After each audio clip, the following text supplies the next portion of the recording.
Buenas tardes, yo soy Ortiz Balbuena María Fernanda del grupo 1001 y en esta ocasión voy a estar explicando algunos temas del módulo de mecanismos de la respuesta inmune. Voy a comenzar hablando sobre un poco de historia. En el siglo XV, los chinos, persas y turcos sabían que podían evitar la viruela con algunos rituales. Estos rituales consistían en que las llagas de los enfermos de viruela eran secadas y las costras se molían y previamente se colocaban en las heridas de la respiración en partículas muy pequeñas de gente sana.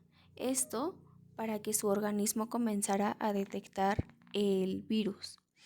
A esta técnica la llaman la validación. Ahora bien, Lady Mary Montagu, al ser esposa de un embajador británico, residía en Turquía y al darse cuenta que todos comienzan a infectar de viruela, pide que se inoculen a sus hijos, llevando así esta técnica hasta Inglaterra. Gracias a esta técnica de la inoculación, se da que la mortalidad puede llegar a ser de 0% con una transmisión del 85%. En el año de 1796, Edward Jenner observa que las vacas también tienen un tipo de viruela, la cual es llamada vacina. Sin embargo, también observa que las personas que cuidan de estas vacas también se les contagia la vacina, pero a la vez los hace resistentes a la viruela humana. Entonces, Jenner comienza a hacer inóculos de vacina a personas sanas para evitar que se contagien de viruela humana. En un principio fue muy criticado por los medios y la iglesia. Sin embargo, esta práctica llegó a México hasta el año de 1804, cuando los Américas usaron a 22 niños migrantes, contagiándolos previamente para mantener el virus vivo hasta haber llegado a México. En el año de 1885, Louis Pasteur se da cuenta que las gallinas presentan una enfermedad también conocida como cólera. Entonces, Pasteur inyecta una bacteria que había olvidado en sus cultivos viejos y algunas gallinas comienzan a enfermar, pero se recuperan. Para seguir su experimentación, se da cuenta que no tiene más gallinas. Entonces, tiene que volver a usar las mismas gallinas, pero ahora les comienza a inyectar bacterias sanas de cultivos nuevos. Estas gallinas ahora no mueren y pocas se enferman. Entonces, gracias a ello, descubre la atenuación del agente patológico. La atenuación se da por un aumento de temperatura, un cambio de pH, muerte de bacterias, por sobrecrecimiento o por colocación de químicos, entre algunas otras más circunstancias. En 1916, en Rusia, Elia Lynch Mechingford comienza a hacer experimentos en estrellas de mar y se da cuenta que al introducirle espinas a las rosas y pasar algunos días, van a ver células rodeando la espina tratando de destruirla. Gracias a esto se da la teoría fagocitaria, o también conocida como teoría celular o inmunidad celular. En 1920, en Prusia, Emil von Behring se va a dar cuenta que el suero de la sangre de los enfermos que ya habían sido curados de difteria tienen la capacidad de neutralizar a la bacteria. La llama antitoxinas, que tiempo después se van a conocer como anticuerpos, dando así el inicio de la teoría humoral. Se da cuenta que el suero protege a otro individuo por un tiempo y entonces es cuando hoy en día tenemos el suero antivenenoso del alacrán. En el año de 1903, Almond Wright es un británico que prueba que el suero de los animales inmunes también va a contener sustancias capaces de optimizar el proceso de fagocitosis. A su vez, va a mostrar la interacción que tiene la inmunidad celular y la humoral, uniendo así a ambas teorías.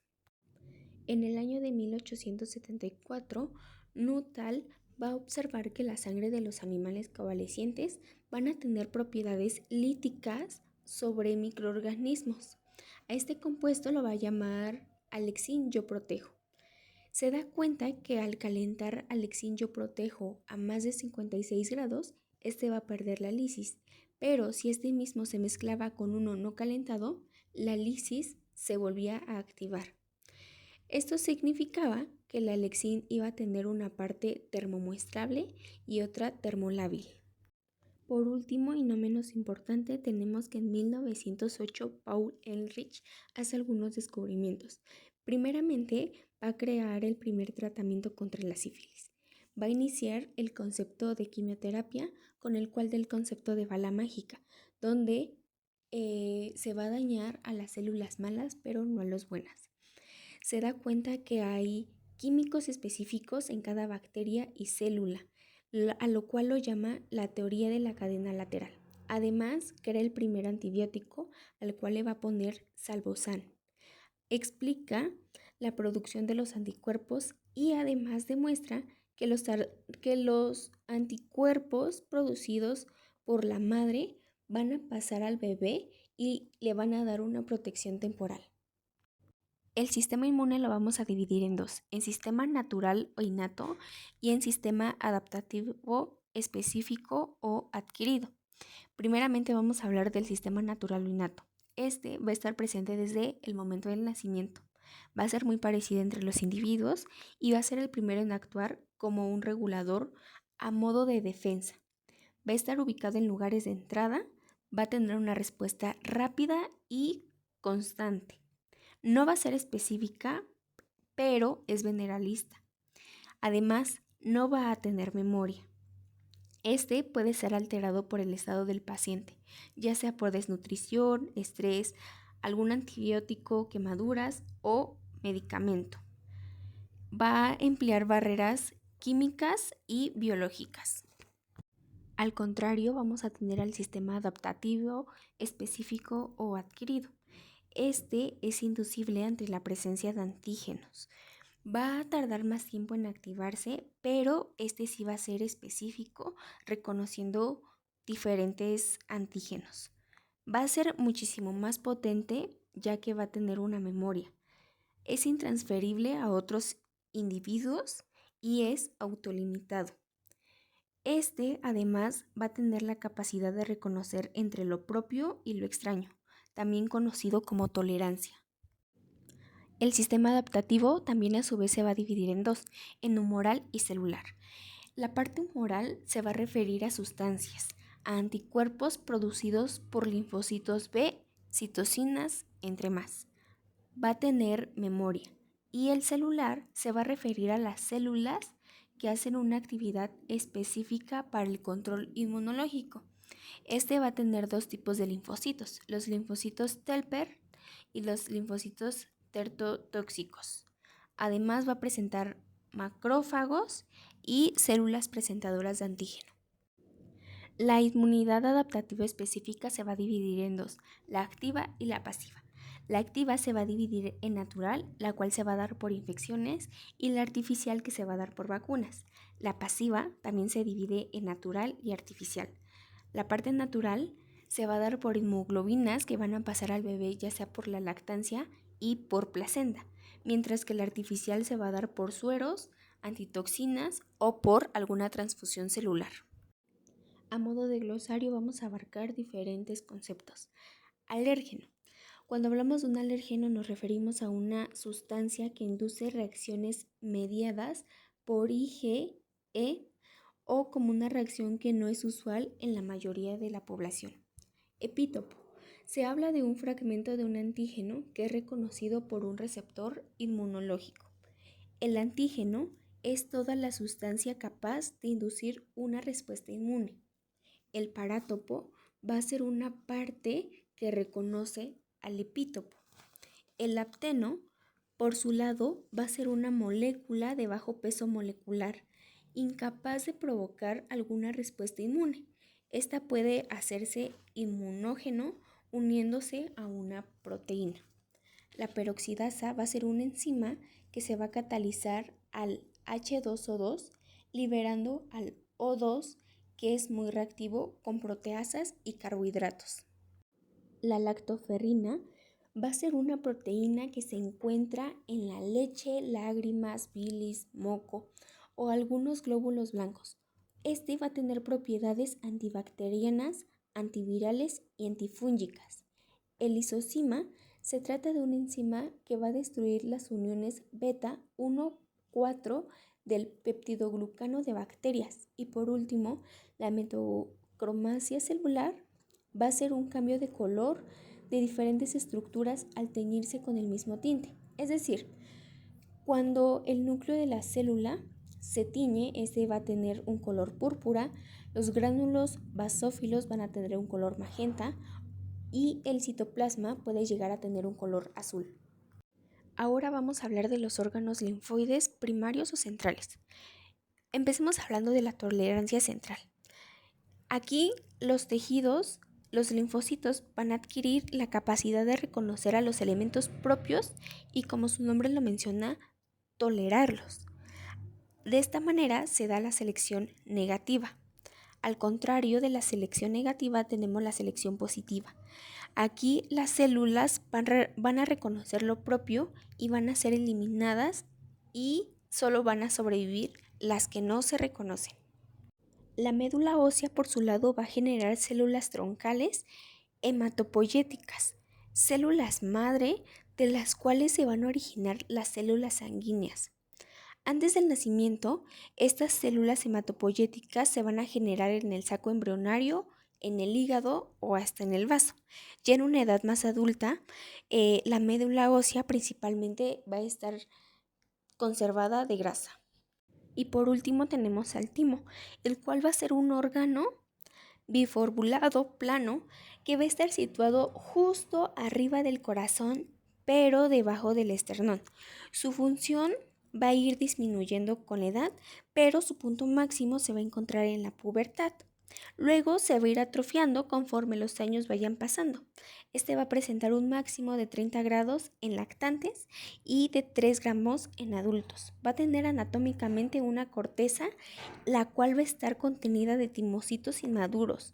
Y en el interior del timocito va a haber una médula en donde estos timocitos van a morir y se van a diferenciar. De esta manera van a interactuar con otras células y se va a inducir la muerte de células T reactivas o dañadas. Ahora continuaremos con los tejidos linfoides secundarios. En primer lugar vamos a tener a la linfa, el cual es un líquido transparente que va a recorrer los vasos linfáticos. Se va a producir un exceso de líquido que va a salir de los capilares sanguíneos y este líquido va a ser recogido por los capilares linfáticos que se van a unir hacia el conducto más grande, que se llama conducto torácico, llegando así hasta la vena subclavia izquierda.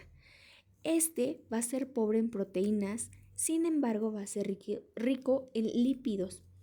No va a transportar oxígeno ni va a tener eritrocitos, pero en su lugar va a tener linfocitos. Pueden haber microorganismos y antígenos. En nódulos va a ser más o menos esférico con una zona central llamada centro germinativo de linfocitos. Van a tener vasos linfáticos aferentes, lo cual va a permitir la entrada, y eferentes, lo cual va a permitir la salida. Va a filtrar la linfa, sin embargo no va a filtrar la sangre. Va a tener anatómicamente una médula y una corteza. Además, va a ser un lugar donde va a tener la fagocitosis, células dendríticas, linfocitos T y B con posibles antígenos. Las células se van a activar entre sí y se activan algunos, pueden ir hasta la médula ósea para terminar su maduración. Cabe resaltar que los nódulos van a tener una forma de frijol. El anillo de Waldeyer va a ser un tejido linfoide que va a estar ubicado en la faringe. Va a tener una parte difusa en la pared de la faringe. Va a ser una combinación de tejidos linfoides en la entrada principal de posibles antígenos a la faringe. Por aquí va a pasar la comida y el aire. Por lo tanto, es un punto de entrada sensible y es una primer línea de defensa. Por último tenemos al vaso, el cual va a estar situado en la parte alta del lado izquierdo. Va a ser un órgano linfoide secundario de forma ovoide y grande. Este va a filtrar la sangre y va a atrapar antígenos que la misma contiene.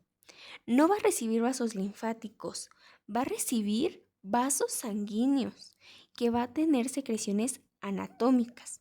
En su interior del vaso va a haber células dendríticas, células B, células T, células germinales, algunos macrófagos, los cuales se van a encargar de destruir glóbulos rojos que estén viejos o defectuosos.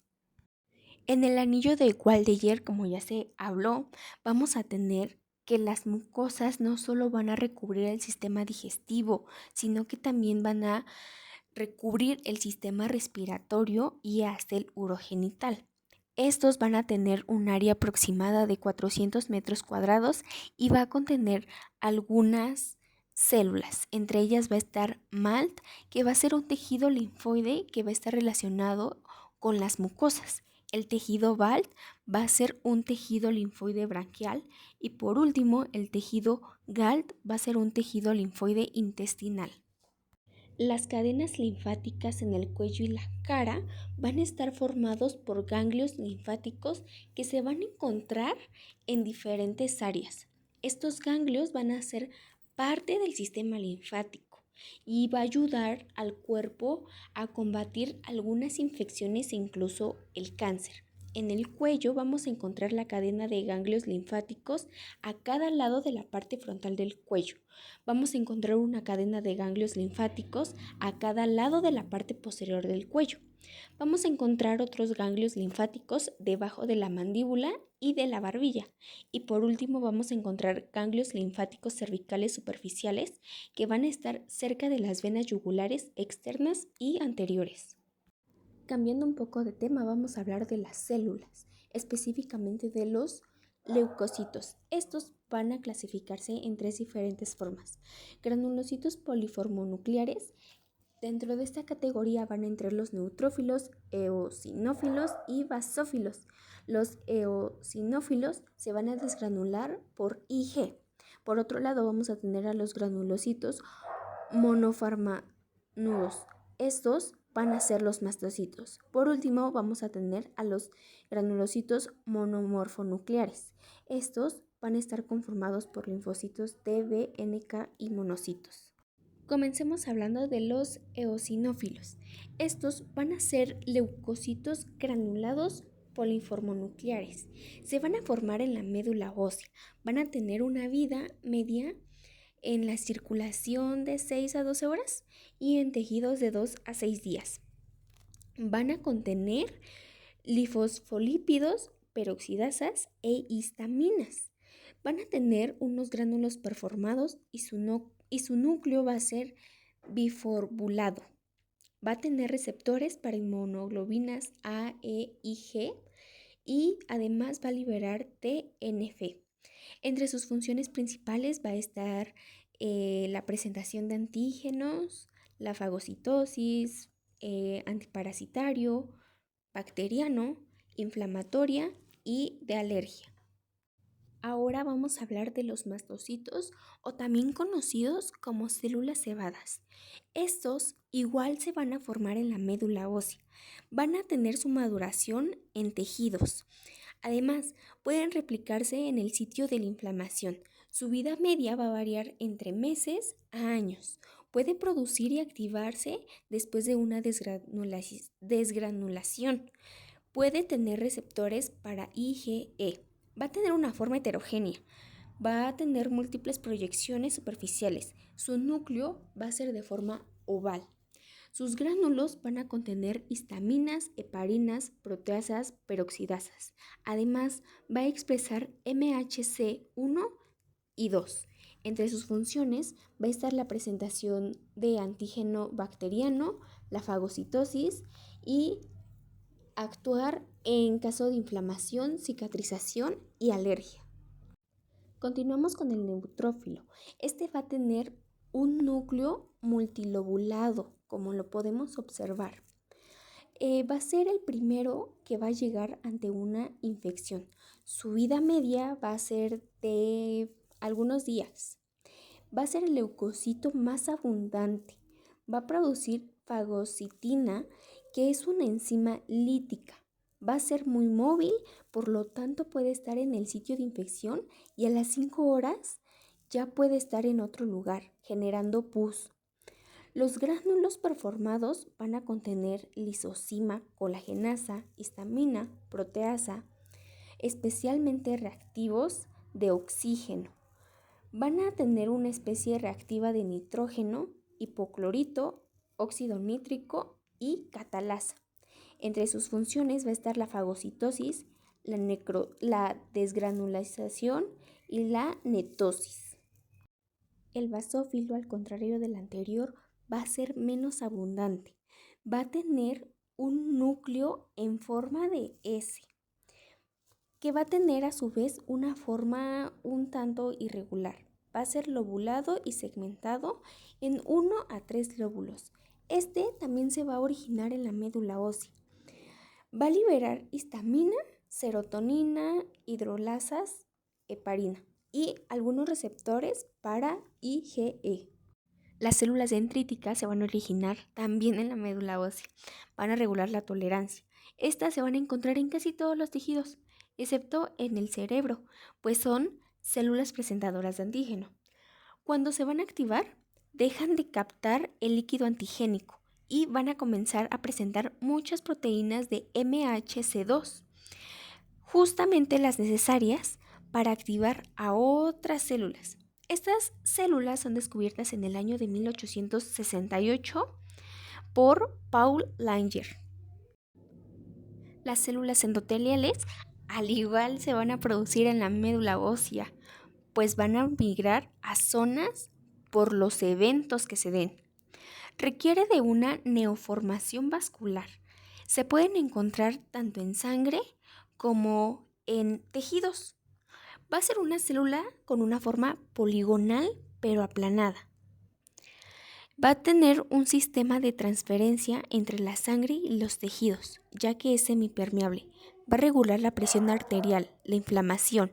Además, esta célula es presentadora de antígeno. Los linfocitos T van a también ser producidos en la médula ósea. Luego van a terminar de madurar en el timo. Son activadas por células presentadoras de antígeno. Van a ser responsables de la inmunidad celular, pero a su vez van a destruir células infectadas o alteradas. También van a activar a los macrófagos, a los linfocitos B. Van a presentar al receptor de TCR, también conocido como receptor de linfocitos T. El linfocito natural killer, o en sus siglas NK, van a ser linfocitos grandes con gránulos performados que van a estar llenos de granzimas hiperofirmas. Van a poder identificar a PAMs y DAMs. Puede ser identificada la interacción de una célula por una proteína MIG que se va a expresar en células alteradas. Además, estas van a contener una memoria inmunológica. Los linfocitos B van a ser un tipo de glóbulos blancos. Se van a identificar por primera vez en la bolsa del Fabricio. Es el sitio donde maduran en las aves, pero en los humanos van a madurar justamente en la médula ósea. Van a exhibir y sintetizar inmunoglobinas, ya que son parte de la inmunidad humoral y del sistema adaptativo. Va a presentar inmunoglobinas en su superficie, presentando un receptor BCR, que esas son sus siglas, pero es llamado receptor de células B, que se activan en los órganos linfoides secundarios, ya sea por antígenos o por células T. Su activación puede llegar a tardar hasta días. Los eritrocitos van a estar en forma de un disco bicóncavo. Estos van a utilizar la glucólisis para producir energía y fermentación. Para su maduración van a necesitar de la vitamina B12, del hierro y de ácido fólico. Estos también pueden presentar algunas alteraciones. Entre sus alteraciones de forma vamos a encontrar los anisotisosis, que van a ser sus tamaños de hematíes, que van a ser muy variables, los microcitosis, que van a tener un tamaño muy pequeño, y esto se da por la falta de hierro, los de panocitosis, que van a ser hematíes en forma de hoz, y en alteraciones de color vamos a tener a los normocrómicos, que van a tener un color rosa muy intenso en la periferia, los eritrocitos con hipocromia, que van a ser hematíes pálidos, y con hipercromia, que van a tener más color. Vamos a tener una gran variabilidad de linfocitos, pero principalmente ahorita vamos a hablar de los linfocitos CD8 y CD4. Los linfocitos T citotóxicos son conocidos como CD8, que se van a encargar de reconocer las células infectadas o alteradas y posteriormente las va a destruir. Los linfocitos T cooperadores, o también conocidos como CD4, van a regular y coordinar a otras células, tales como lo son los macrófagos, los basofilos y los linfocitos B. También vamos a tener muchas clases de linfocitos T. Estos se van a clasificar por sus receptores, por su actividad, por su maduración, por sus citocinas. Entre los más visuales van a ser los llamados TH. El TH de origen va a ser un linfocito virgen. A este se le va a llamar TH0. Se va a diferenciar según el microambiente y de ahí va a generar otros cooperadores. Vamos a tener como cooperador al TH1, que va a ser activadora de la inmunidad celular, va a proteger contra bacterias, protozoarios y virus. Es hipoactivo, lo cual va a generar enfermedades autoinmunes. El TH2 es activadora de la inmunidad humoral, por lo tanto va a aumentar la producción de anticuerpos por linfocitos B. La hiperactividad va a generar hipersensibilidad tipo 1, tales como alergias. Cabe recalcar que estos cooperadores o estos subtipos van a ser de CD4. Los elementos de la transducción de señales van a ser 3. El emisor va a ser la célula molécula que va a generar la señal. Esta puede ser una hormona, un neurotransmisor o un factor de crecimiento, entre otras más. En segundo lugar vamos a tener al mensaje, que va a ser la señal química o física que va a llevar la información. Esta puede ser una molécula, un ion, una onda electromagnética o algo más. Y por último tenemos al receptor, el cual es la proteína en la célula diana que va a recibir el mensaje. Esta puede estar en la membrana celular o dentro de la célula. A su vez nos vamos a encontrar con 3 tipos diferentes de señales. En primer lugar vamos a tener a las señales endócrinas. Estas van a circular por el torrente sanguíneo como una respuesta lenta y larga. Su duración va a ser a distancia. Por segundo vamos a tener a las señales parácrinas. Estas están en la célula diana. Se van a ir como forma de emisión a neurotransmisores en la respuesta local. Y por último tenemos a las señales autócrinas. Estas van a afectar a las del mismo tipo celular que tiene el emisor. Ahora vamos a hablar de las características de la acción hormonal. En primer lugar vamos a tener a la redundancia. Van a ser diferentes hormonas que pueden generar respuestas similares en un mismo tejido, lo que va a permitir asegurar funciones esenciales incluso si la hormona llega a fallar. La amplificación es una hormona que puede activar una cascada de señales intracelulares, donde cada paso va a multiplicar la señal inicial, generando una respuesta mayor con una pequeña cantidad de hormona. La integración. El sistema endocrino va a coordinar múltiples señales hormonales para generar una respuesta equilibrada. La cooperatividad. Aquí algunas hormonas van a requerir la acción conjunta de otras para ejercer su efecto máximo. Y por último, vamos a tener la retracción negativa, o también conocida como retroalimentación negativa. Aquí, el mecanismo en el que la producción a una hormona es inhibida por el efecto que esta misma llega a generar, evitando excesos de la hormona. Como mensajeros vamos a tener 2, los hidrofílicos y los lipofílicos. Los hidrofílicos va a ser una acción que va a tener la membrana y se va a dar en un corto plazo. Este va a estar libre por todo el plasma y va a necesitar un receptor de membrana. los lipofílicos, va a ser una acción que se va a encontrar en el alveolo. Esta, al contrario, va a ser de un largo plazo y va a ser transportado por proteínas. Como segundos mensajeros vamos a tener a 3 elementos. El calcio va a estar relacionado con la contracción muscular, la liberación de neurotransmisores, la visión y la proliferación. El neo, que es conocido también como óxido nítrico, se va a formar a partir de la arginina y del oxígeno, gracias a la enzima que se llama nítrico sinteasa. Va a producir la relajación de los vasos. Y por último vamos a tener al AMPC.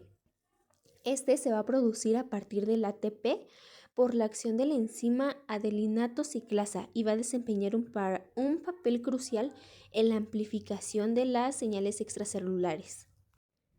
Los canales iónicos los vamos a clasificar en 3 tipos: los abiertos, cerrados y refractarios. Comencemos hablando del abierto. El abierto va a permitir el paso de los iones cuando reciben un estímulo, ya sea un voltaje, ligando o mecánico. El cerrado, por su parte, no va a permitir el paso de los iones. Sin embargo, puede activarse al recibir un estímulo adecuado. El refractario, o también es conocido como inactivado, temporalmente no va a poder abrirse aunque haya un estímulo. Esto previene la activación continua del canal. Los receptores acoplados a proteínas G, que sus siglas son GPCR, van a ser proteínas transmembrana que van a tener 7 dominios capaces de atravesar la membrana. Estos van a activar, como su nombre lo menciona, a proteínas G cuando un ligando se une a ellos. Un ligando se refiere a una hormona o a un neurotransmisor. La proteína G activada va a modular enzimas como lo pueden ser adenilato, ciclasa y fosfolipasa C, o los canales iónicos, generando segundos mensajeros. Los receptores de tirosina quinasa, que en sus siglas va a ser RTK, van a ser proteínas transmembrana con una actividad enzimática intrínseca. Estos se van a activar al unirse a factores de crecimiento, lo que va a inducir su dimerización y su autofosforilación en residuos de tirosina. Van a activar cascadas de señalización como la vía MAPK y PI3K, capaces de regular la proliferación y la diferenciación celular. Las inmunoglobinas, o también reconocidas como anticuerpos, son proteínas producidas por los linfocitos B. Estos van a reconocer y van a neutralizar los antígenos. Las inmunoglobinas van a tener una estructura en forma de Y y va a estar compuesta por los siguientes elementos. En primer lugar vamos a tener a las cadenas pesadas, que van a ser 2 cadenas largas, y estas van a determinar el tipo de hemoglobina que va a ser. Estas pueden ser IG, IgA, IgM, entre otras. Las cadenas ligeras van a ser 2 cadenas más cortas de tipo kappa o lambda. La región Fab van a ser los extremos superiores de la Y en la cual se va a unir el antígeno. Esta región va a ser variable. La región FC. La región FC va a ir en la parte inferior de la Y. Esta va a interactuar con células inmunitarias y va a activar el complemento. A diferencia de la anterior, esta región va a ser constante. Y por último, la región bisagra. Esta zona va a ser flexible entre Fab y FC. Va a permitir la movilidad para la mejor unión del antígeno. Ahora bien, la acción de la papaína en IG. Comencemos definiendo qué es la papaína. La papaína va a ser una enzima que va a cortar a las inmunoglobinas en 2 fragmentos de Fab y en un fragmento de FC. El fragmento de Fab va a estar encargado de conservar la capacidad de unirse al antígeno, mientras que el fragmento Fc va a ser el responsable de la activación de las respuestas inmunes. Ahora bien, hablemos un poco sobre las funciones de las inmunoglobinas. Vamos a definir 3. En primer lugar, vamos a tener a la neutralización. Este va a bloquear las toxinas y a los patógenos, impidiendo su unión a las células. En número 2 vamos a tener a la opsonización. Esta va a recubrir patógenos para facilitar su fagocitosis por el macrófago y los neutrófilos. Y por último tenemos la activación del complemento. Aquí va a haber algunas IG, como lo pueden ser IgG o IgM. Estas van a activar la cascada del complemento, promoviendo la lisis de los patógenos. Continuemos hablando de algunas funciones en los tipos de los anticuerpos. En primer lugar, vamos a tener a la IgM. Este va a ser el primer anticuerpo que se va a generar en el organismo para defenderse de una infección totalmente nueva. El IgG va a ser el tipo de anticuerpo que va a predominar en la sangre. Este puede tardar un poco de tiempo en formarse tras superar una infección. Después vamos a tener a las IgA. Estos se van a encontrar en niveles elevados en las mucosas. Van a intervenir en reacciones que pueden ser alérgicas y se van a elevar en la presencia de alérgenos. Luego tenemos a IgE, que se va a encontrar en la sangre en poquitas cantidades. Sin embargo, sus niveles van a aumentar cuando el organismo va a reaccionar de forma exagerada ante los alérgenos. Y por último, tenemos a los IgD. Este es el anticuerpo que va a estar menos conocido y va a estar presente en la sangre en muy pequeñas cantidades. Cambiando un poco de tema, vamos a hablar de los receptores de la inmunidad innata. Estos receptores van a ser un conjunto de moléculas que se van a unir a señales para activar la inmunidad. De los que se van a mencionar a continuación, van a ser receptores que van a ser totalmente generales, no van a ser específicos y se van a clasificar en 2 grupos. Los que van a ser capaces de reconocer patógenos y los que van a reconocer un daño celular. En primer lugar, vamos a tener a PAMS, PAMPS. Su nombre se va a significar patrones moleculares asociados a patógenos. Estos van a ser pequeñas secuencias de moléculas que se van a estar repitiendo en grupos de patógenos. Los más visuales van a ser los lipopolisacáridos, manosa, los peptidoglucanos, el ADN y el ARN viral. Por otro lado, vamos a tener a los PRRS, que van a ser receptores celulares de patrones de patógenos. Estos receptores son de reconocimiento del patrón, como su nombre lo indica, y entre estos receptores, los más estudiados van a ser los receptores tipo TOL, que su abreviatura significa TLRS. Estos se van a encontrar en muchos tipos celulares, como los macrófagos, los neutrófilos, las células NK, entre otras más. Estos pueden activar la fagocitosis y van a existir hasta 10 subtipos de él. Continuamos con los DAMS, que es DAMPS. Aquí hay a veces que las células, al sufrir estrés físico, un cambio de temperatura, algún daño como lo puede ser el cáncer o la necrosis, van a expresar en su superficie membranal moléculas de tipo DAMPS, que van a ser patrones de moléculas asociadas al daño celular. Esta expresión va a ser reconocida por los monocitos, por los macrófagos, por células NK, por células citotóxicas capaces de destruir a la célula estresada. También vamos a tener a la TLR, que va a funcionar como edímeros en la parte extracelular y la intracelular. van a existir en la membrana endosomal. Y aquí la bacteria se va a meter y NOD y TLR van a entrar al núcleo para activarla.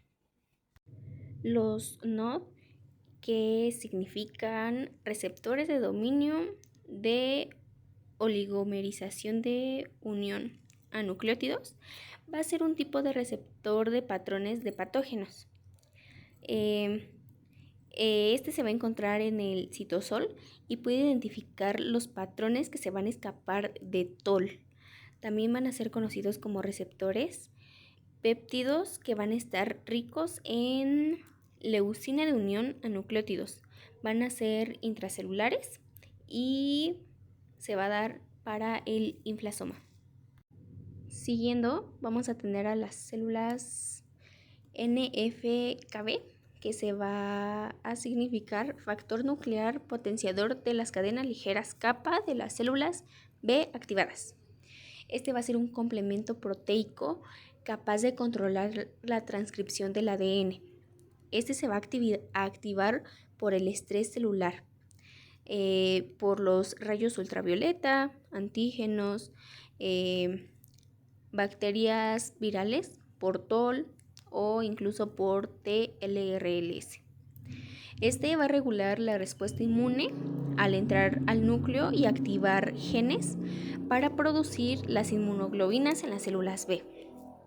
A su vez, en las células T va a provocar una maduración y una proliferación. En las neuronas se va a relacionar con el aprendizaje. Y si es que hay un poco de esta célula, va a inducir la apoptosis. Y si hay mucha, va a inducir la proliferación. La TNFL, o bien factor de necrosis tumoral, va a ser una citocina que va a intervenir en la inflamación. La apoptosis que va a producir por agresiones celulares, como lo pueden ser las infecciones. Este va a activar a las células T y va a promover la producción de inmunoglobinas en células B. Por último, va a activar a las plaquetas de neutrófilas. Finalmente vamos a tener a las interleucinas, entre sus siglas IL, las cuales son proteínas que van a actuar como mensajeros químicos entre las células, identificados por primera vez en los leucocitos. Pero pues también cabe recalcar que hay muchos tipos de células que lo producen. Se van a encargar de regular las células del sistema inmune y su principal productor va a ser el CD4, del cual ya hemos hablado anteriormente. Estos van a tener un peso molecular muy bajo y va a haber por lo menos 33 interleucinas de diferentes tipos. Por último, las IL van a ser capaces de inhibir a las células del sistema inmune. Ahora, cambiando de nuevo de tema, vamos a hablar sobre la fagocitosis. Si la palabra la dividimos en dos, tenemos a patogen y a quilos, los cuales van a provenir del griego. Patogen se va a significar comer y quitos se va a significar célula, por lo tanto fagocitosis significa comer células. Estos van a ser parte del sistema inmune innato. Se van a encargar de eliminar a los elementos nocivos y bueno, hay muchísimas células que van a hacer fagocitosis. Las principales que lo hacen son las células dendríticas, los macrófagos y los neutrófilos. Los neutrófilos van a ser los primeros que se van a activar cuando existe una infección. Estos van a madurar en 7 días, sin embargo se pueden liberar en 48 horas. Van a presentar diferentes tipos de gránulos. Se van a clasificar en 3 tipos: primarios, secundarios y terciarios. Los primarios van a ser los mieloperoxidasis, lisosomas y elostisosis. Los secundarios van a ser lactoferrina, lisosoma y colagenasa, y los terciarios pueden ser las velatinasas. Estos también van a producir citocinas, interleucinas, TOF, NF, de los cuales ya se ha hablado anteriormente, pero aquí van a tener una vida corta de más o menos 5 días. Para llevar a cabo la fagocitosis se requieren de 3 pasos importantes. El primero va a ser la quimiotaxis. Aquí se va a hacer la movilización de las células a lo largo del gradiente de concentración de los factores quimioatrayentes. Estos van a provenir de las zonas lesionadas. Bueno, cabe resaltar que hay quimioadyacentes endógenos y exógenos. Los endógenos van a ser la fibrina, los TNF, entre otros, y los exógenos van a ser la LPS o las toxinas. Los receptores que vamos a tener activados se van a encargar de activar a la glucólisis y al citoesqueleto y calcio. Esto va a hacer que la célula se pueda mover por todo el tejido o por la sangre. El segundo paso va a ser el reconocimiento. Aquí las células van a utilizar receptores de los cuales ya hablamos, que van a ser PAMPS o DAMPS para reconocer lo que sería el antígeno. Estos también se pueden reconocer por opsonización, que es el proceso por el cual una molécula del sistema inmune se va a unir al patógeno y de esta manera la célula lo va a poder identificar y se va a poder dirigir hacia su destrucción, como las inmunoglobinas. El último paso que vamos a tener va a ser la endocitosis. Aquí, una vez que los receptores ya hayan inducido la activación, se va a dar la endocitosis, que va a ser la activación del citoesqueleto, el cual va a emitir prolongaciones celulares llamadas pseudópodos. Los pseudópodos van a rodear la partitura extraña y van a formar de esta manera a lo que ahora se va a llamar un fagosoma. Este fagosoma se va a unir con lisosomas que van a estar llenos de enzimas químicas, como lo pueden ser ROS o NOS, capaces de destruir la partícula extraña. Esta lisis va a hacer producir a la célula citocinas como NF-κB que van a activar a las células. Al unirse el fagosoma y los lisosomas, van a formar una nueva estructura llamada fagolosocima, el cual va a generar el estallido que va a producir mucho NOS y ROS, destruyendo de esta manera la partícula e inclusive a la propia célula. En ocasiones todos estos pasos pues resultan fallidos, por lo tanto lo lleva a una fagocitosis fallida. Entonces ahora voy a explicar cómo es que se da una fagocitosis fallida. Aquí el macrófago no va a ser capaz de eliminar al antígeno. Entonces la célula va a quedar dañada ya que hubo una continua emisión de enzimas de NOS y ROS. Entonces la célula ahora va a estar convertida en una célula multinucleada en donde varios fagocitos que se unieron o habrán perdido su membrana, más bien. Y ya que pues fue en vano su intento de destruir a la célula. A este nuevo cúmulo se le va a nombrar granuloma. El complejo mayor de histocompatibilidad, en sus siglas MHC, es también conocido como antígenos leucocitarios humanos, que en sus siglas significa HLA, va a ser encontrado cuando se hacen experimentos de rechazo de tejidos. Este va a ser un producto que se va a encontrar en un conjunto de genes que van a estar ubicados en el brazo corto del cromosoma gamma. Estos a su vez van a ayudar a exteriorizar el ambiente intracelular y van a conferir a individuos a una identidad tinsular propia y exclusiva. De los cromosomas podemos encontrar 3 tipos. Podemos encontrar a los poligenismos. Aquí las moléculas van a ser codificadas por múltiples genes. Podemos encontrar a los genes A, a los genes B, a los genes C, etc., entre muchísimos otros más. Luego vamos a tener a los polimorfismos. Aquí de cada gen de MHC va a haber una variante. A esta variante se le va a llamar alelo. Es decir, del gen A podemos encontrar 350 alelos. Del gen B podemos encontrar 620 alelos. Del gen C podemos encontrar 400 alelos y así continuamente. Luego vamos a tener la codominancia. Aquí el individuo va a expresar simultáneamente los genes de sus ambos padres.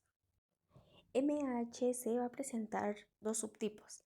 El MHC1 va a presentar antígenos citoplasmáticos endógenos y va a presentar a CD8, que como se ha estado hablando en diapositivas anteriores.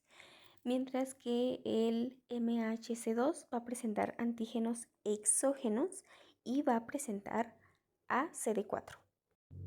Vamos a comenzar hablando de MHC1 como presentación de un antígeno endógeno. Aquí va a existir un antígeno proteico endógeno, como su nombre pues lo menciona. Este se va a encontrar en el citosol y va a ser unido a proteínas de ubiquitina. La ubiquitina va a marcar las proteínas que son degradadas. La proteína ubiquitina va a ser procesada por el proteosoma, el cual va a ser un organelo que va a contener alrededor de 28 proteasas, capaces de destruir las proteínas ubiquitina. De esta manera vamos a obtener péptidos de muchísimos tamaños. Estos péptidos de MHC se van a sintetizar en el retículo endoplasmático rugoso. En la hendidura del MHC1 se va a colocar una proteína llamada tapacina. Esta va a impedir que sea ocupada la hendidura antes de tiempo y esta va a estar conformada por algunas vesículas. Los péptidos obtenidos por el proteosoma del antígeno no se van a unir a las vesículas del MHC1 catapacina, pero la tapacina se va a ir degradando y el péptido antigénico se va a ir metiendo hasta la hendidura. De esta manera el complemento se va a dirigir hasta la membrana. Aquí se va a hacer la presentación de otra molécula como lo puede ser CD8. CD8 junto con otros receptores va a identificar si es un péptido extraño o propio y va a decidir si es que se tiene que destruir o no la célula.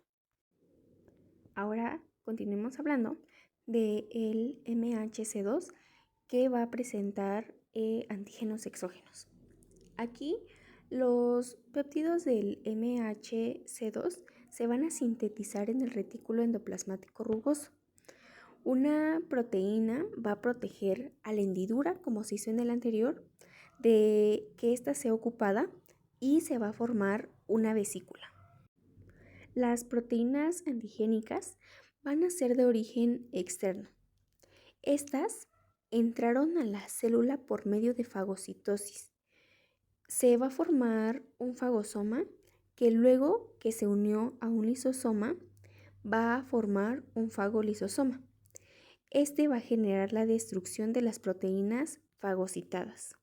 De esta manera, los péptidos obtenidos se van a unir a la vesícula del MHC2. El proceso continúa con la proteína L1 que va a proteger la hendidura de MHC2. Cuando ésta se rompe, los péptidos antigénicos exógenos van a entrar a la hendidura. La vesícula se va a dirigir hacia la membrana celular, donde van a ser presentadas por CD4. Aquí CD4 va a decidir qué es extraño. Por lo tanto, va a producir citocinas que van a activar a los macrófagos y a los linfocitos beta. Ahora hablaré de la inmunología de las mucosas. Cuando se habla de mucosas, se habla de un tejido epitelial no queratinizado. Este va a estar asociado a glándulas secretoras del moco. Se va a presentar en áreas con funciones muy específicas, donde la capa de queratina podría afectar esta función. Se va a encontrar en el tubo digestivo, en vías respiratorias, en genitourinarias o en conjuntivas. En su área cuando se habla del intestino es alrededor de 400 metros cuadrados. Al ser un tejido más delgado y con poca protección, va a estar expuesto a proteínas, a fármacos o a bacterias. Sin embargo, hay factores de ambiente que lo regulan, como el moco, el pH, la osmolaridad, las enzimas Ig. Pero la mucosa debe de distinguir entre agentes patógenos, comensales o alimentos. Se cree que esta es la primera parte en evolucionar del sistema inmune. El tejido de mucosa va a tener 3 capas. La primera va a ser un epitelio. Este va a tener contacto directo con la luz del órgano. En segundo lugar, va a tener un tejido conectivo, el cual se va a encontrar en su base de la lámina propia. Y bueno, como número 3, en algunos casos, tales como el intestino, va a existir una capa de músculo liso. En la mucosa nos vamos a encontrar con muchos tipos de células especializadas. Solamente vamos a mencionar las más relevantes. La primera va a ser el eritrocito. Estas son células epiteliales que van a estar encargadas de la absorción de los nutrientes y de la absorción del agua. Va a tener microvellosidades que van a incrementar el área de contacto con la luz intestinal. Vamos a tener a las células de mucosa que van a producir moco para la protección del intestino o del estómago. Este moco va a ser capaz de atrapar bacterias y de proteger del ácido. Y por último, la célula parietal, que va a producir, dado el clorhídrico desnaturalizado de proteínas y la destrucción de los patógenos. La célula M. La célula M va a tener micropliegues, pero no va a tener microvellosidades. Va a ser un área deprimida del epitelio y es una célula que va a permitir la entrada de antígenos. No va a secretar enzimas y tampoco va a tener moco. Va a permitir el paso al torrente sanguíneo, donde va a ser presentada a células presentadoras de antígeno. En esta célula dendrítica va a viajar hasta los domos de los nódulos de Peyer, donde va a haber muchísimas células T y B, las cuales van a ser presentadoras con el antígeno que lleva la célula dendrítica. Las células T y las células B que se encuentran activas van a viajar a la mucosa y van a hacer una actividad ya sea celular o humoral. Las células presentadoras de antígeno son esenciales en la activación de la respuesta inmune adaptativa. Estas van a incluir algunas células como las dendríticas, los macrófagos y las células B. Hay algunos pasos que se siguen para la presentación del antígeno que les voy a decir de una manera muy general. En primer lugar, vamos a tener la captura del antígeno, en donde los APC van a capturar al patógeno o algún fragmento de estos mediante la fagocitosis, pinocitosis o algunos receptores específicos.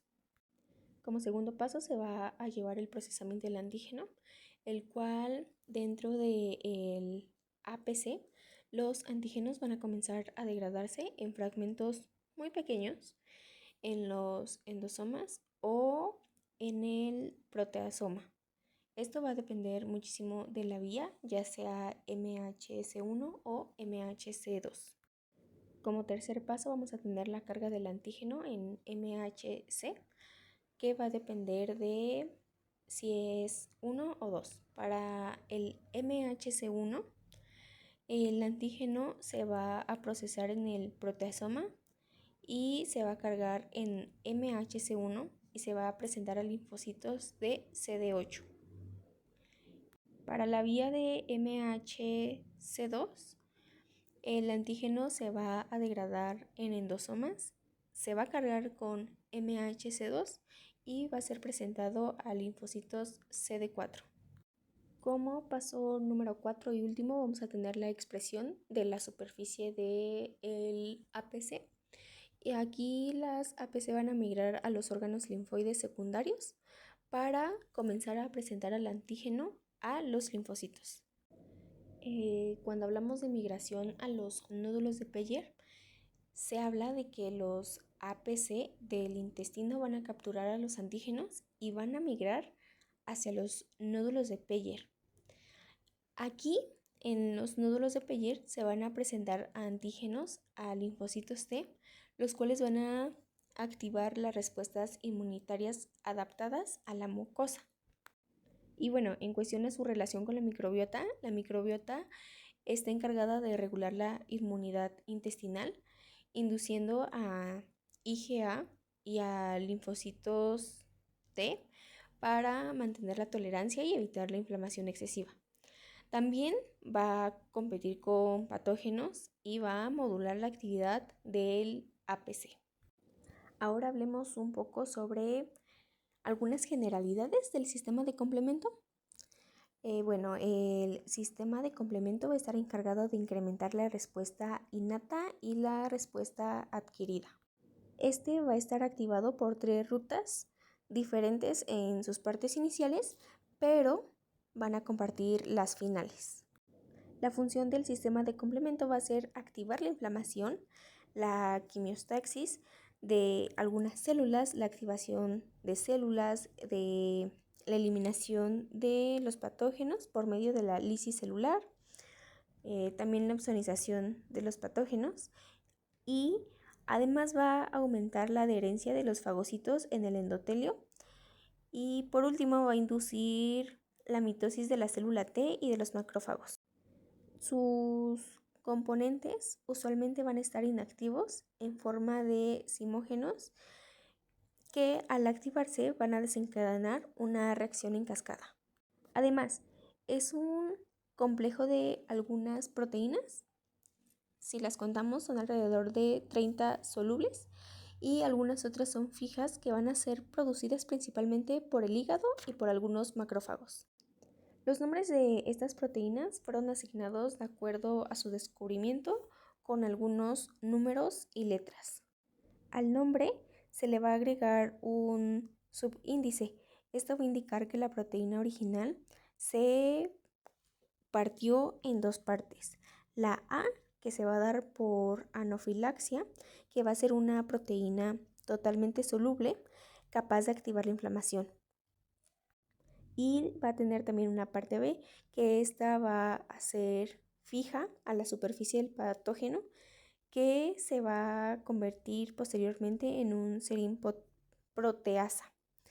Esas enzimas van a romper las proteínas en el aminoácido serina, haciendo que de esta manera se active el siguiente elemento del complemento. Cabe resaltar que el sistema de complemento va a tener 3 vías de activación, los cuales son la vía clásica, la vía alterna y la vía de lectinas.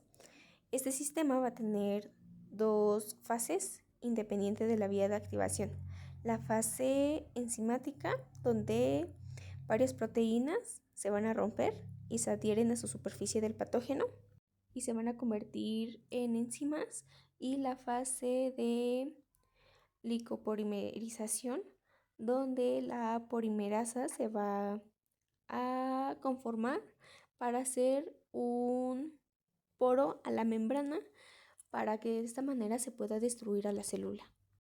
Vamos a tener algunas funciones, entre las cuales vamos a tener a la opsonización, donde C3b va a marcar a la célula para dirigir a la fagocitosis.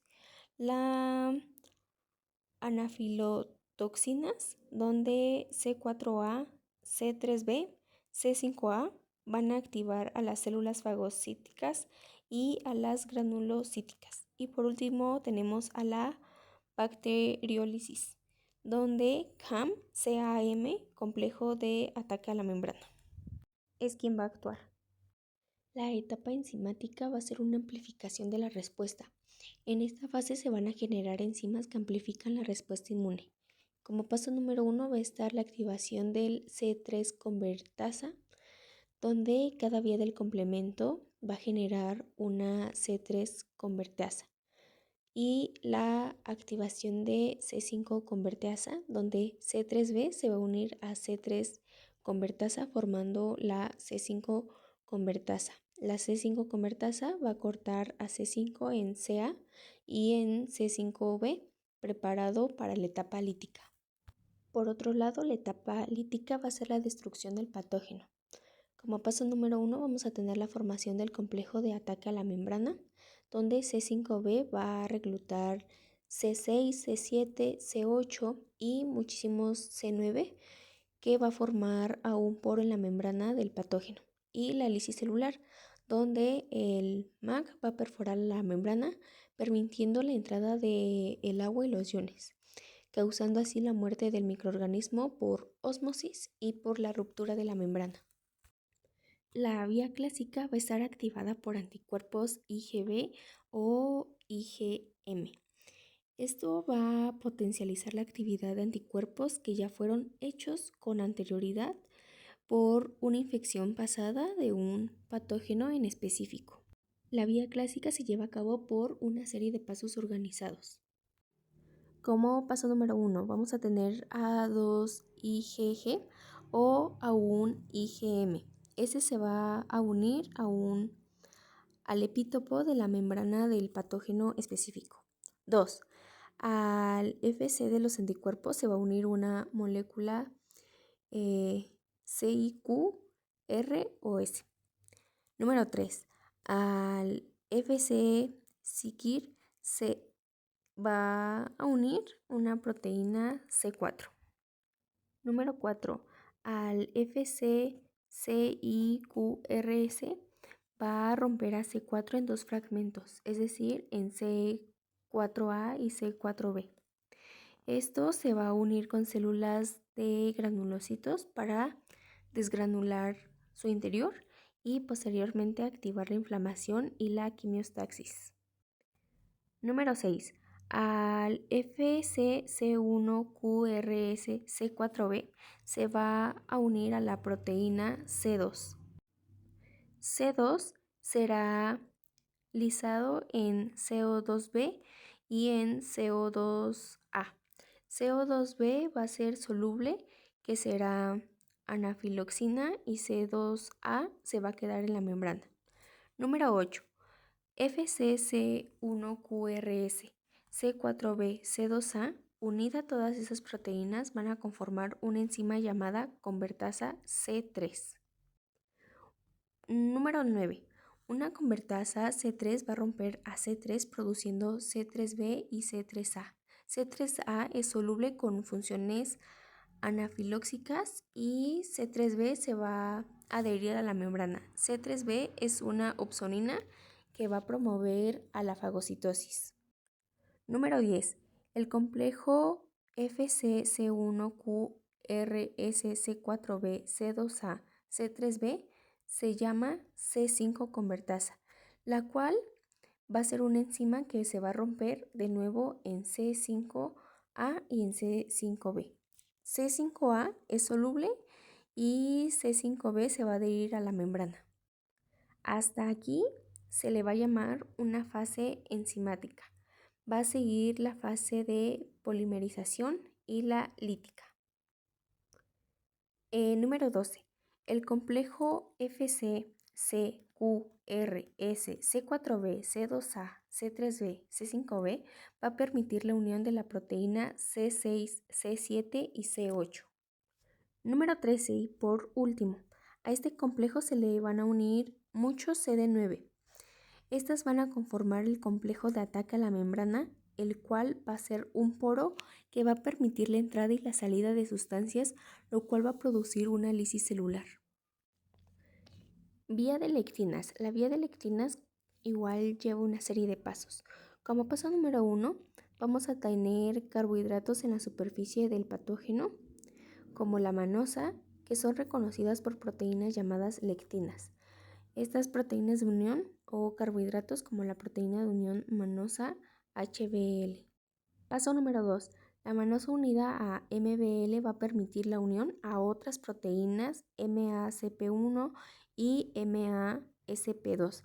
Este complejo va a romper a C4 y a C2. Así va a obtener a 4B, C2A, conocida como convertasa C3, y a 4B y 2B, que van a ser solubles y van a activar a otras células y a la inflamación. A partir de aquí, los siguientes pasos serán iguales que la vía clásica desde el paso número 8. La vía alterna también va a tener algunos pasos.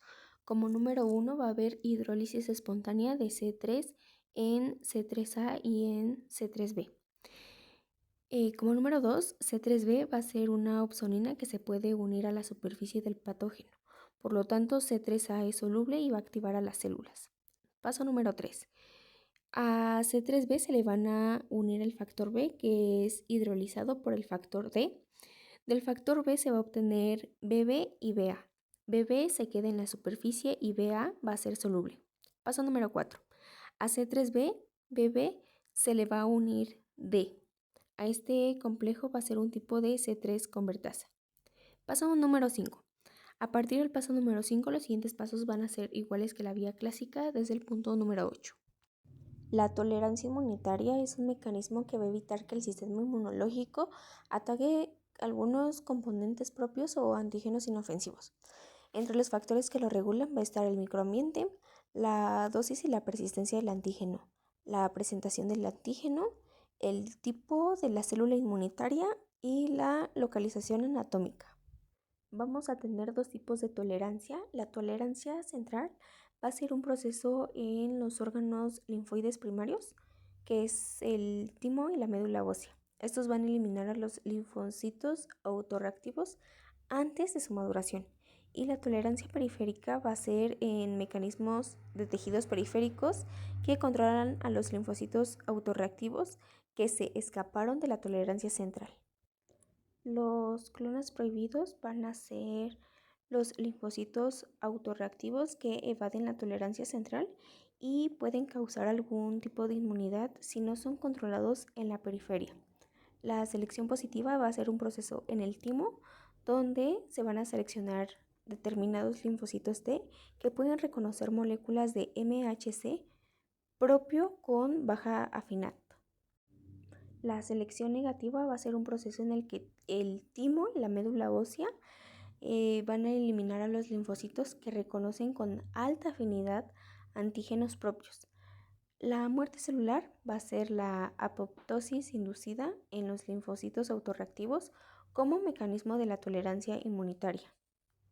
La anergia es un estado de inactivación funcional de un linfocito cuando reconoce a un antígeno sin recibir señales coestimulares. La supresión va a ser la regulación de la respuesta inmune, que va a estar mediada por linfocitos desreguladores y por citocinas inmunosupresoras. Y la edición del receptor va a ser la modificación en los genes de inmunoglobina de los linfocitos B inmaduros para cambiar la especialidad de su receptor y evitar la autorreactividad. Ahora los receptores para los antígenos en linfocitos T. Los linfocitos T al madurar van a expresar receptores para los antígenos. El receptor del linfocito T va a ser llamado TCR y va a tener muchas uniones entre una célula inmunológicamente que se van a llamar SMAC, SMAC. La sinapsis inmunológica va a ser un lugar de contacto entre dos células inmunes, ya sean efectoras, presentadoras o diana, y estas van a tener varias zonas. Una de las zonas es la zona de adhesión. Aquí van a ser proteínas que se van a encargar de mantener la unión entre ambas células, pero sin transmitir algún tipo de información de ICAM. La zona de señalización van a ser receptores que se van a unir entre ellos para transmitir información a TCR y también van a transmitir coestimuladores. La zona de secreción van a ser áreas de la unión donde se producen y se van a recibir moléculas. Por último vamos a tener al SMAC que se habló anteriormente, que es SMAC, donde va a haber una sinapsis inmunológica y un complejo de activación de sus promoleculares. Los receptores de células T van a tener como estructura que van a estar formados por dos cadenas polipeptídicas TCRA y TCRB. Van a contener regiones variables y regiones constantes y van a estar asociados a un complejo de transducción de señal llamado CD3. Su función va a ser reconocer péptidos antigénicos presentados por moléculas de complejo mayor de histocompatibilidad y no va a reconocer antígenos libres.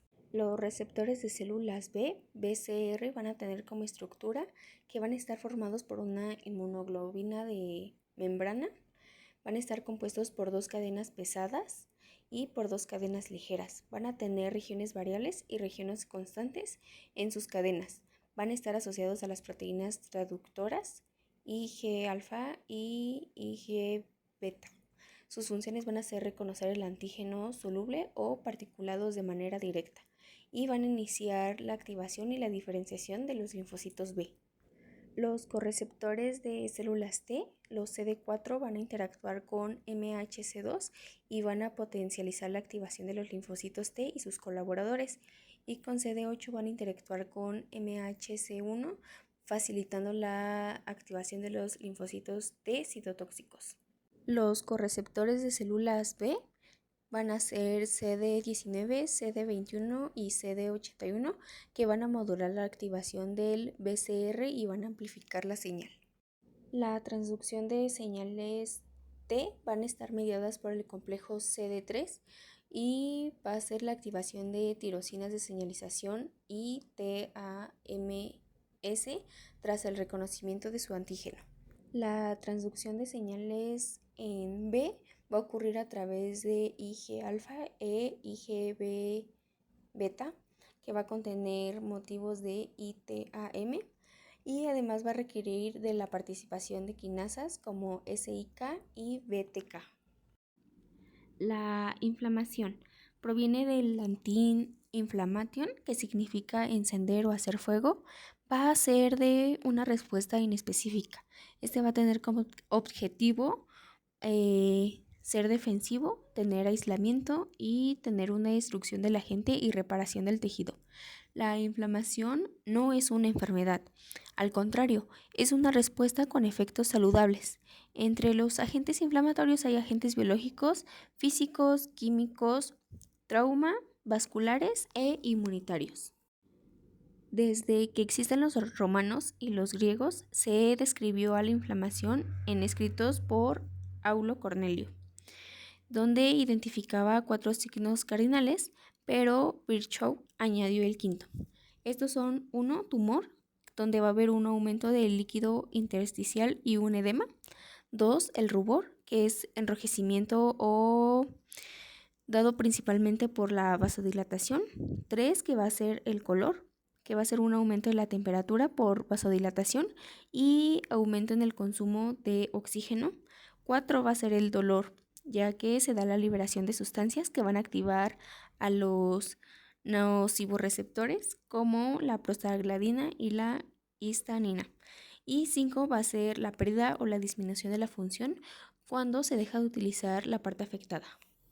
Ahora bien, vamos a abordar algunos términos. En primer lugar vamos a tener al exudado, que va a ser un líquido extracelular que va a tener una alta concentración de proteínas y resto celular. El transudado va a ser el líquido extracelular que va a ser bajo en proteínas. El edema va a ser un exceso de líquido intersticial.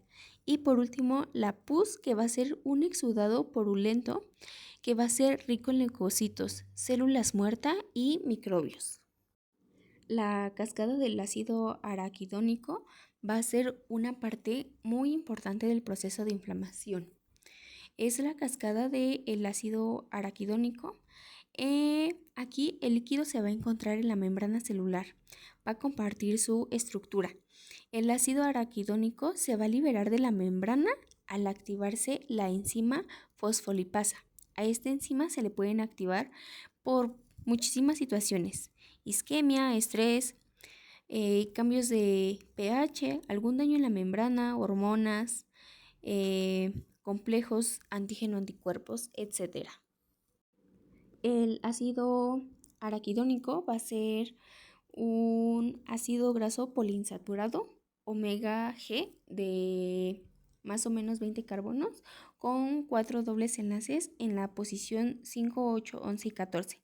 Va a formar parte de los fosfolípidos de la membrana celular, precursores de los escarinoides. El COX va a ser el ciclooxigenasa 1. Esta enzima va a tener varias formas que se van a designar en números 1, 2 y 3. Es una enzima que es periférica de membranas, va a catalizar reacciones de oxigenación y peroxidación, colocando un oxígeno en la parte ciliaca del araquidónico y va a regular angiogénesis y la inflamación.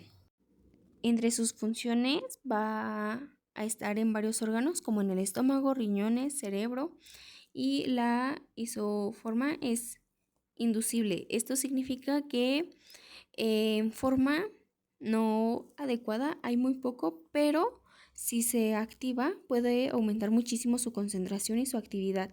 Esta también se relaciona con inflamación. La inflamación la podemos dividir en 3 tipos.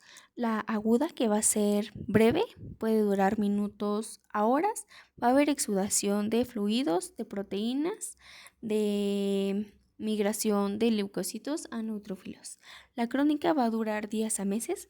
Va a ser un trasplante entre la fase inflamatoria y la reparación. La inflamación va a continuar con la reparación. Esto usualmente en ciclos de activación y de desactivación va a tener una proliferación de leucocitos, de vasos, de tejidos conjuntivos y de macrófagos. Por último, el inflasoma va a ser un complejo multiproteico que va a regular la inflamación. Esto va a inducir la apoptosis. Se va a activar principalmente por receptores tipo TOL y TLR, también por el NOS. Estos receptores van a identificar los patrones de patógenos específicos que al activarse los receptores van a activar el COS. Las cospasas van a ser proteasas enzimáticas que van a romper proteínas. Y hay muchas formas de las cospasas que se agrupan en grupos inflamatorios o en grupos apoptóticos. Hablemos un poco de los sitios activos de COX-1 y COX-2. Estos van a ser ligeramente diferentes. Los dos van a ser sitios activos con canales hidrofóbicos parecidos en un 60%. La principal diferencia que van a presentar es que va a haber una solvencia en posición S23 en el COX-1 y en el COX-2 la posición S23 hay una valina. Esto va a hacer que el canal del COX-2 va a ser más grande y la presencia del pliegue lateral va a hacer que sea menos lipofílico. A los AINES los vamos a clasificar en no selectivos como la aspirina, que estos van a inhibir por igual a COX-1 y a COX-2. Los AINES con un enlace covalente se van a unir fuertemente al sitio activo y no se van a ni liberar y ni activar al COX. Los AINES selectivos van a ser aquellos que se van a unir más a un tipo de COX. Usualmente se unen al COX-2 como colexocilo y van a inhibir en teoría una parte inducible. No van a transferirse con COX-1 y se van a conocer como coxilos. Ahora bien, la aspirina puede dar una pseudoalergia, pues va a inhibir tanto a COX-1 como a COX-2. Esto va a provocar una invariación en sustrato hacia su LOX, lo que puede producir algunos síntomas de asma. Tipos de hipersensibilidad. Tipo 1 va a ser mediado por IgE y van a ser alergias comunes como al polen o a los alimentos. Esta va a tener una respuesta rápida. Los tipo 2 van a ser mediados por IgG o por IgM. Van a tener un daño celular, como lo puede ser la anemia hemolítica autoinmune. Y el tipo 3 va a ser por inmunocomplejos, por ejemplo el lupus, y va a estar depositado en tejidos. El tipo 4 va a ser tardía y mediada por células T. Aquí entra la dermatitis de contacto o la tuberculosis. La histamina va a ser liberada por los mastocitos. Esta va a causar un tipo de vasodilatación que va a permitir el aumento de la permeabilidad capilar y algunos síntomas alérgicos. Va a haber dos tipos de antígenos. Los antígenos exógenos que van a provenir del exterior, como virus y bacterias, y los endógenos que van a provenir del propio cuerpo, como las células tumorales, las proteínas o las alteradas. La autotolerancia se puede perder por diferentes mecanismos. Uno es como reactividad cruzada con antígenos extraños. Dos, puede ser por la activación policional de los linfocitos B o T. 3, puede ser por alteración de los antígenos propios. 4, puede ser por exposición de antígenos habitualmente propios, pero que están ocultos. 5, puede ser por modificación de los antígenos propios. Y 6, puede ser por la producción de anticuerpos. Un antígeno es producir en una sustancia la formación de anticuerpos o la respuesta inmunitaria. La zona donde el antígeno se une al anticuerpo va a ser el paratopo. La zona del antígeno reconocida por el anticuerpo es el epítopo o determinante del antígeno. Los superantígenos van a provocar una liberación masiva de citocinas y una activación de los linfocitos T y B. Por otro lado, el tolerágeno va a ser una sustancia que no deja en cadena si es de respuesta inmune. Si la estructura molecular va a cambiar con el torágeno, puede convertirse en un antígeno.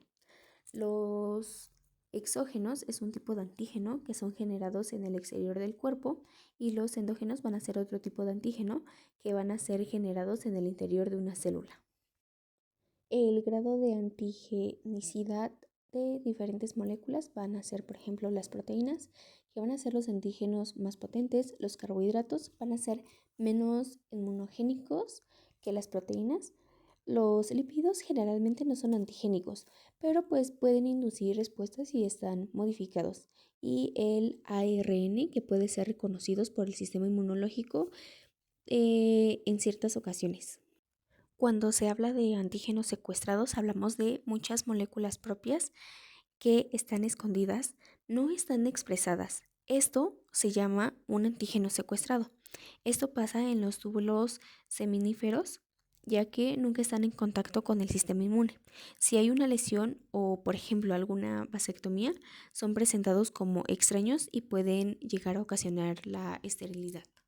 Los neoantígenos van a estar formados a partir de algunas moléculas que son tolerágenos. Estos van a sufrir un cambio en su estructura, ya sea por la radiación, alguna lesión, la inflamación, fármacos, entre muchísimas más cosas, y la nueva molécula alterada va a ser reconocida como un antígeno nuevo. La anemia hemolítica autoinmune, también en sus siglas AHAI, es una enfermedad en la que el sistema inmunológico va a atacar y va a destruir a los glóbulos rojos, es decir, a los eritrocitos, provocando una anemia. Esto ocurre cuando el sistema inmune va a producir anticuerpos contra los eritrocitos, lo que va a llevar a la destrucción prematura de ellos. Las alergias se van a medir en 3 niveles. La leve van a ser síntomas leves, como lo pueden ser los estornudos. La moderada van a ser síntomas más intensos, como la dificultad para respirar. Y una alergia grave es considerada anafalaxia, que es una reacción extrema y potencialmente mortal.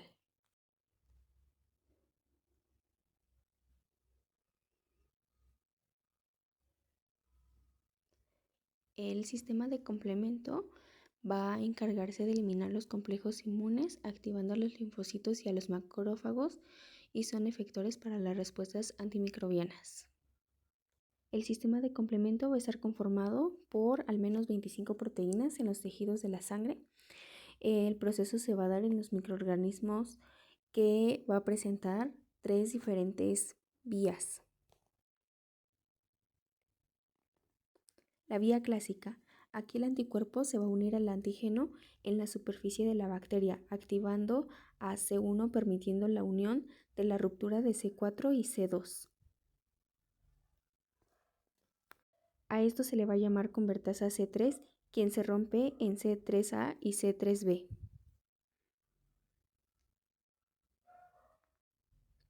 Esto va a activar a los mastocitos y va a activar a la histamina, por lo que C3b se va a unir al microorganismo optimizado. Vía alternativa. Se da en las paredes celulares de las bacterias en 4 factores solubles, B, H, D e I. Estos van a interactuar con C3 formando C3b-BB, separando a C3a, C3b. Vía de lectinas. Van a ser proteínas que van a reconocer azúcares liberando lectinas enlazándose a las manosas de la superficie, activando la ruptura de C4 y C2. Van a formar C4b, C2a que va a romper a C3 en C3a y C3b. C3b va a comenzar la vía lítica que se junta a C4b y C2b. Rompe C5 en C5a y C5b. C5a activa a los mastocitos y la llegada de células. C5b se va a acoplar a la parte destructora. Llamado complejo D ataca la membrana. Se va a unir a C6, C7, C8 y C9 a C5b, generando un orificio que va a permitir la destrucción por medio de la lisis. Y aquí podemos ver el agujero que se genera que va a matar a la bacteria. Gracias.